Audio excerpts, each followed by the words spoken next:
En Afrique, on dit souvent que c'est ton propre orteil qui perce ta chaussure. Ceux qui sont plus proches de vous, ce sont eux qui sont susceptibles de vous causer le plus de tort ou de mal. Bienvenue sous le baobab. L'histoire que je vais vous raconter aujourd'hui, c'est l'histoire de deux amis. C'était deux filles. Elles vivaient ensemble et ils étaient très proches. L'un ne pouvait rien faire sans l'autre. Ils étaient heureux avec leur famille. Dieu faisant les choses, l'autre a voyagé. Elle est partie et elle a découvert le monde. Elle a vu que le monde est dirigé par quoi? L'argent. Elle aussi, elle s'est laissée embarquer dans ce type de vie. Pour avoir l'argent, tout le monde sait que c'est difficile. Elle a fait tous les petits boulots, mais ça ne donnait pas. Elle s'est même adonnée à la prostitution, ça ne donne toujours pas.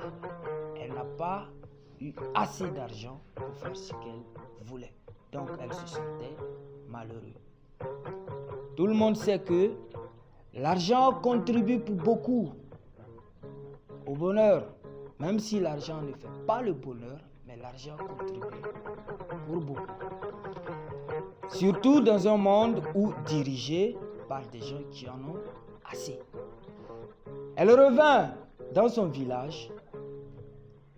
Son ami était toujours là, sa camarade. Ils reprirent leur vie comme avant, mais cette vie ne la convenait pas. Elle se sentait insatisfaite. Donc, qu'est-ce qu'elle voulait faire? Elle voulait trouver une solution pour pouvoir avoir assez d'argent. Il y a des gens qui pensent que l'argent, ça ne se fabrique pas. Et il y a des gens qui pensent que l'argent, c'est mystique. L'argent, c'est quelque chose qui peut être vomi ou quelque chose qui peut tomber du ciel ou quelque chose qui par magie peut apparaître. Donc, elle a commencé à explorer ce genre de pistes. Et tout le monde sait que l'argent, c'est une planche à billets qu'il fabrique. Mais elle voulait passer par autre chemin que le travail. Elle a commencé à explorer ce qu'on appelle la voie du mysticisme. Elle croisa quelqu'un qui dit qu'il peut l'aider. Elle lui demanda comment. La personne lui dit qu'il connaît un féticheur qui faisait le wak. En Afrique, on dit le wak.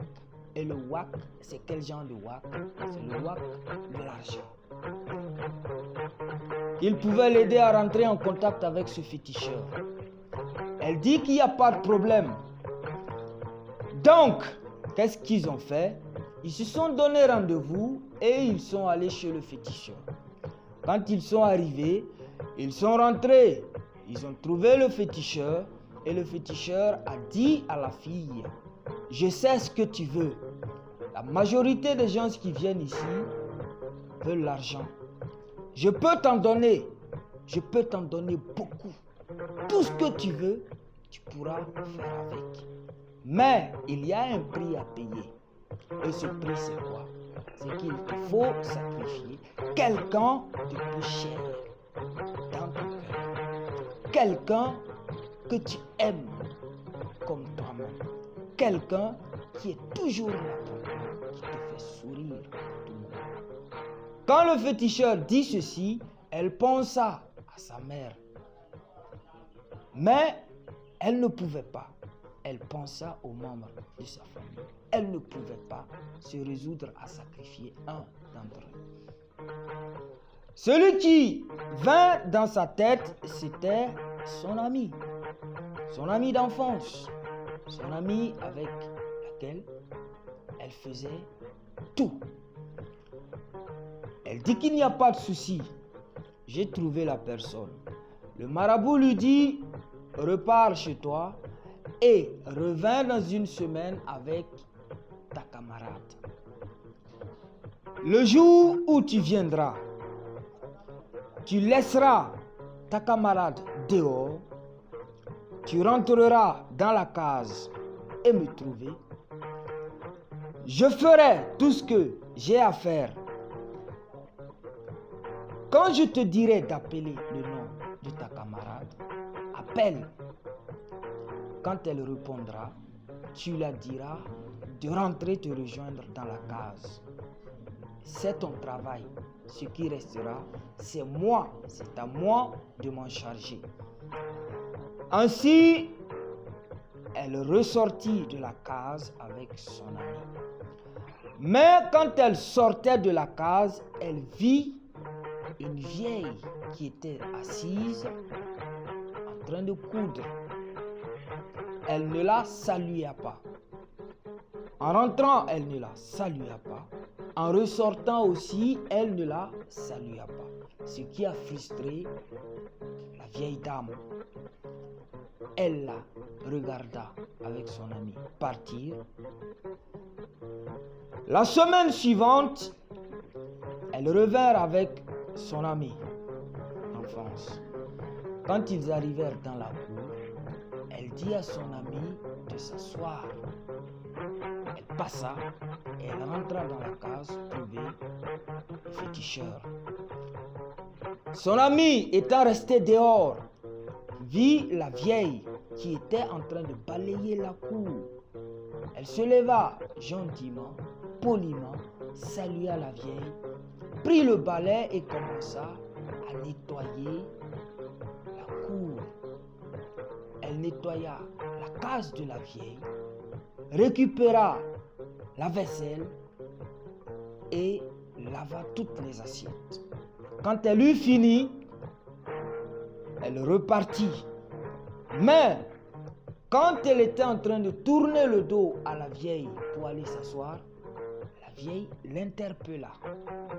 Elle revint sur ses pas et la vieille lui dit: Ma fille, tu vois ton amie qui est rentrée dans la case, elle n'est pas bonne du tout.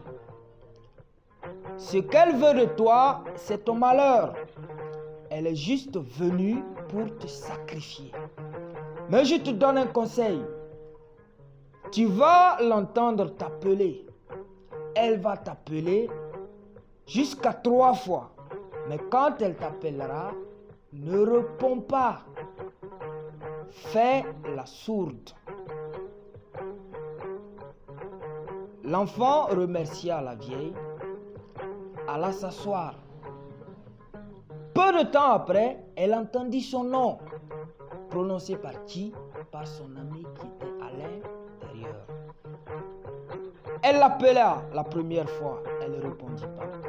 Elle l'appela une deuxième fois, elle ne répondit pas. Elle l'appela encore une troisième fois, elle ne répondit pas. C'est là qu'elle a su qu'il y avait quelque chose qui n'allait pas. Elle demanda au féticheur: Je l'ai appelée, elle n'a pas répondu. Maintenant, qu'est-ce qu'il faudra faire? Le féticheur lui dit: Ici, quand on prend un engagement, elle s'accomplit, quoi qu'il en coûte. Si ta camarade n'est pas sacrifiée, alors il faudra que quelqu'un prenne sa place. Et je ne vois personne d'autre ici, sauf toi. Je peux te dire une chose, c'est que ta camarade a de la chance. Elle ne pourra plus être sacrifiée puisqu'elle n'a pas répondu à tes appels. Celle qui reste, eh bien c'est toi. Ce qui fut fait, le féticheur la sacrifia dans la case. Il sortit à la porte de la case, appela son amie, elle se leva et rentra dans la case avec le féticheur. Le féticheur lui relata tout ce qui devait se passer et lui dit, comme ton ami n'a pas pu bénéficier de l'argent que je devais donner, alors cela te revient d'office. Il lui tendit une calebasse et lui dit, rentre avec ça à la maison. Quand tu y arriveras, dépose-le dans ta chambre.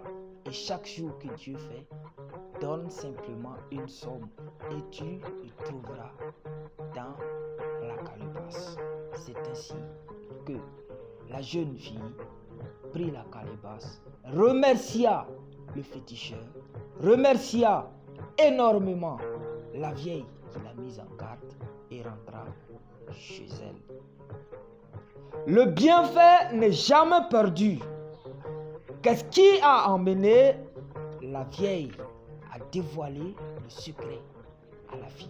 C'est tout simplement parce qu'elle s'est comportée de façon polie et respectueuse, serviable envers cette dame. Il y a plusieurs personnes qui ont été sacrifiées, dit-elle à la jeune fille, dans cette case, sans qu'elle n'ose ouvrir la bouche. Si elle n'avait pas agi comme ça, elle serait sacrifiée, aurait été sacrifiée. C'est pour ça qu'on dit que le bienfait, tout ce que tu fais de bien, te reviendra. Quoi qu'il en soit, tout. Si vous avez aimé cette vidéo, likez, partagez, commentez, aimez surtout la page. Cliquez sur la cloche de notification pour ne plus rater nos prochaines vidéos. Sur ce, merci et à bientôt.